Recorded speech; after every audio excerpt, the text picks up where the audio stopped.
Assalamualaikum warahmatullahi wabarakatuh. Let me introduce myself. My name is Siti Widya Lestari. I am from class management A1. Here I will explain three graphs. The first graph describes the percentage of gross domestic products in Indonesia. The second graph is about data on immigration of British citizens to 5 countries. And the last graph is about how to make bricks. The bar chart illustrates the percentage of gross domestic products from IT and service industry in the UK between 1992 and 2000. Overall, it could be seen that the GDP from its industry has increased over the 8 years period. To begin, in 1992, compared to both industries, 6% of GDP amount is more than the other industry, which was from service industry, whereas the component 7% of GDP from service industry. The GDP accounted for 8% from IT industry, while the service industry produced more than 6% of GDP in the UK. Although the percentage of GDP produced by service industry has climbed up much fewer than in 1994, it was almost 7%. But in the some years, the GDP which is produced by its industry has declined at around 7.9%. According to the bar graphs, the percentage of GDP rose sharply at 12% from IT industry in 1998, as well as from service industry. 7.8% of GDP produced in the UK. To sum, over the 8-year period, the highest percentage of 15% accounted for GDP from IT industry in 2000. The service industry produced at around 8% of GDP in 2000. Overall, from 1992 to 2000, GDP has produced from IT industry more than the service industry. The given bar chart compares the immigration by British people in Australia, Spain, New Zealand, the USA, and France for a 4 years period. Overall, Australia was the most popular immigration destination for British citizens.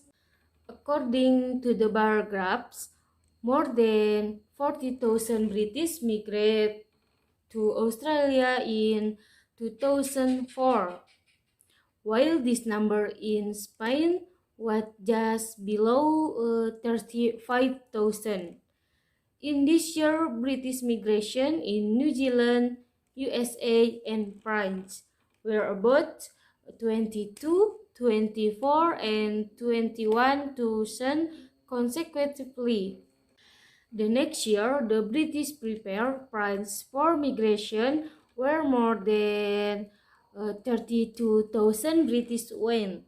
Australia still remained the most popular migration place for British people in this year, while these numbers slightly decreased for New Zealand and the USA. In 2006, the number of British migrants in Australia increased significantly, reaching over 50,000, while in decreased slightly in Spain, New Zealand, and France than last year. In the US, this number increased to about 24,000, while it was lowest in New Zealand's 21,000. Finally, in 2007, more than 40,000 British migrate to Australia, while just over 30,000 migrates to Spain. In other three countries, this number was from 21 to 27,000. The given diagram shows different stages of brick manufacturing for the building industries. Generally speaking, bricks production involves 7 steps, starting from the digging stage and ending at the delivery stage. As is given in the graphs, the first step of bricks manufacturing is digging the clay with a large digger. The clay is thus filtered and pressed in a roller machine and then mixed with sand and water. In the third stage, the mixture is either kept in a mold or cut in a wire cutter to make the raw shape of the bricks. In the next step, the shaped raw bricks are dried for 24 to 48 hours in a drying oven. After that, the dried raw bricks are kept in a kiln, both in moderate and high temperature, up to 300-degree centigrade, and then placed in a cooling chamber for about 14 to 17 hours. This process makes the brick to be fixed and delivery in the final 2 steps. The delivery process is the final process of brick manufacturing, and as it is noted, bricks making is a moderately complex process that requires some predefined works to make it visible. Okay, thank you for watching. Wassalamualaikum warahmatullahi wabarakatuh.